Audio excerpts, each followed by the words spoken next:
Hello students, as you know, your question paper will be of 100 marks and it is divided into two parts, section A and section B. In section A, you will find figure of speech of 4 marks.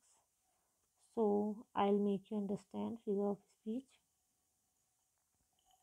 Hindi में हम इसको अलंकार बोलते हैं और अलंकार के बारे में आपने सुना ही होगा कि जिस तरह से एक स्त्री की शोभा आभूषण बढ़ा देते हैं, उसी तरह से अलंकार शब्दों की शोभा बढ़ा देते हैं। जैसे कि इसमें दे रखा है, a figure of speech is a deviation. Deviation होता है विचलन from the ordinary use of words, यानी शब्दों का जो साधारण प्रयोग है, विद अ व्यू, इस विचार से टू इंक्रीज, बढ़ा देना, देयर इफेक्ट, उनका प्रभाव। मतलब क्या, शब्दों के साधारण प्रयोगों का विचलन इस नज़रिए से कर देना कि उनका प्रभाव बढ़ जाए, अलंकार कहलाता है, ये अलंकार है।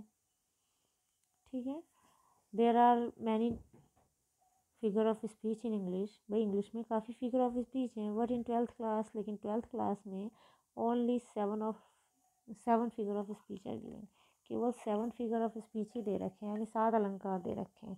7 अलंकार आपके कौन कौन से हैं देख लीजिए। सिमली, यानी सिमली आपको दे रखा है, जो है सिमली होती है उपमा, यानी हम किसी की तुलना करते हैं, वो आपने हिंदी में पढ़ रखे हैं इसलिए आप और अच्छे से समझ जाएंगे। मेटाफर, मेटाफर होता है रूपक, यानी किसी चीज़ का रूप बदल देना, जो चीज़ है उसे वो ना मान के हम दूसरा कह रहे हैं, मीन्स रूप बदल दे रहे हैं। ठीक है। पर्सनिफिकेशन यानी मानवीकरण, यानी हम किसी भी नॉन लिविंग चीज़ को लिविंग मान लेते हैं तो वो हो जाता है पर्सनिफिकेशन, यानी मानवीकरण, निर्जीव को सजीव मान लेना। अपोस्ट्रोफी होता है संबोधन, यानी किसी चीज़ को बुलाना, संबोधन देना।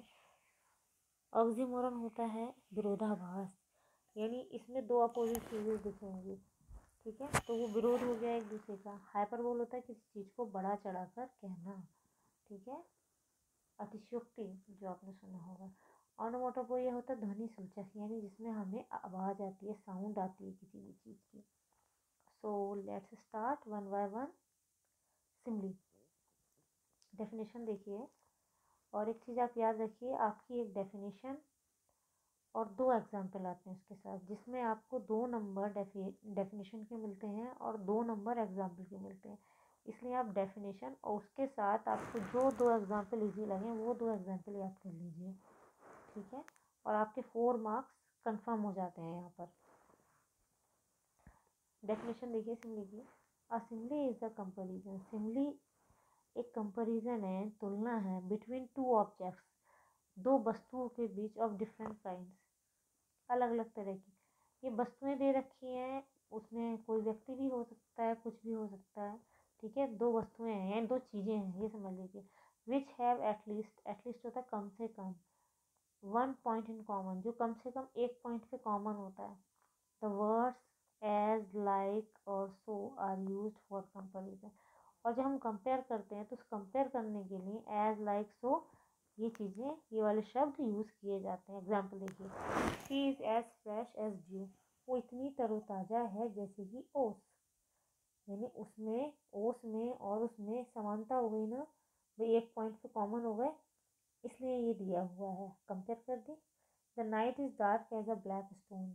रात इतनी अंधकार में है जैसे कि एक काला पत्थर, तो काले पत्थर और रात में कंपेयर कर दी। ऐसे ही the world is like a stage. संसार एक स्टेज की तरह है, यानी रंगमंच की तरह है। तो संसार में भी लोग आते हैं और जाते हैं, और स्टेज पे भी लोग आते हैं और चले जाते हैं।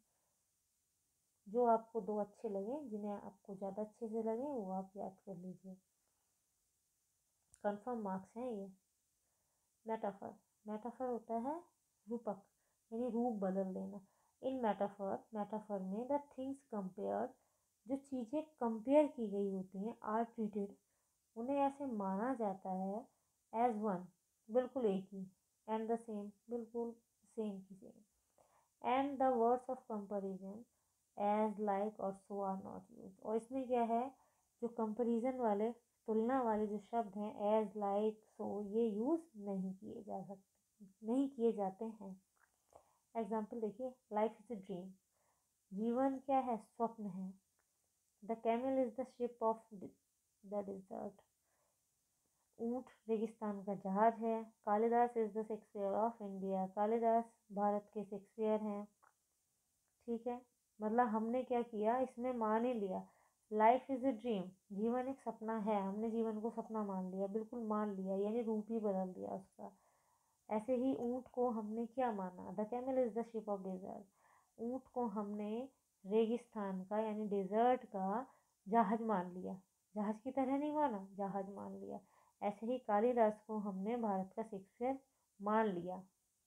अब इनमें आपको एक चीज़ और अच्छे से समझनी होगी कि आपकी सिमली और ये मेटाफर, इसमें एक बहुत बड़ी सिमिलरिटी है।